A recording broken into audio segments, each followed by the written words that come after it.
For this one here, I had it pulled up. There it is. All right. We need to consider a couple of things.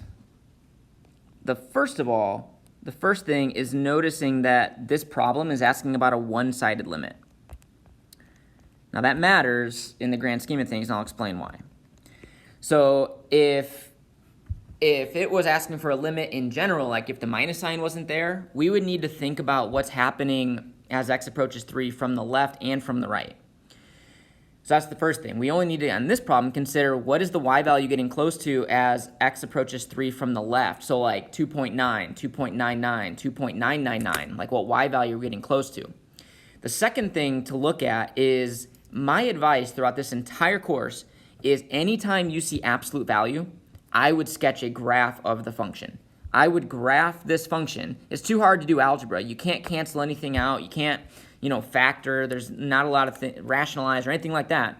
So I want to graph that function by kind of thinking about a table of values. So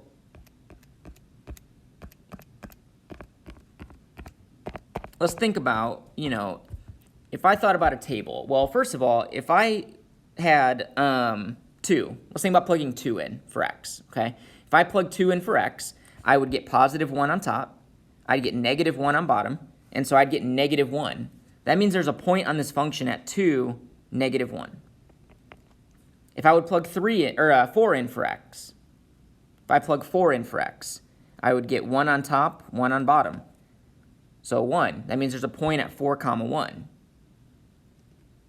And if you think about it, any number you plug in bigger than 3, you're going to get positive 1 as your result, except 3. Like if you plug 3.1 in, you're going to get positive 1 as your result.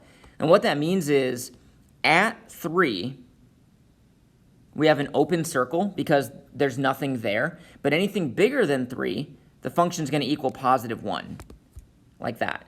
Anything less than 3 that we plug in is going to give us negative 1. So at 3, we could put an open circle, but anything less than 3, we're going to have negative 1 as an answer. I don't think I'm explaining that very well, but just think about making a table of values. Plug in, 2, 1, 0, plug in 4, 5, 6, and see what happens. You're going to get 1 and negative 1. Now at 3, again, the function doesn't exist. That's why we have open circles. So if this question just said, what's the limit as x approaches 3? Like if it just said this, then the limit doesn't exist because from the left, it's approaching negative 1. From the right, it's approaching positive 1. But that's not the question. The question is 3 from the left. So we don't care what's happening over here. Like none of this stuff matters. From the left, we're approaching negative 1. It doesn't matter that there's an open circle there, but the y value is approaching negative 1 as we get close to 3 from the left. So that limit would be negative 1.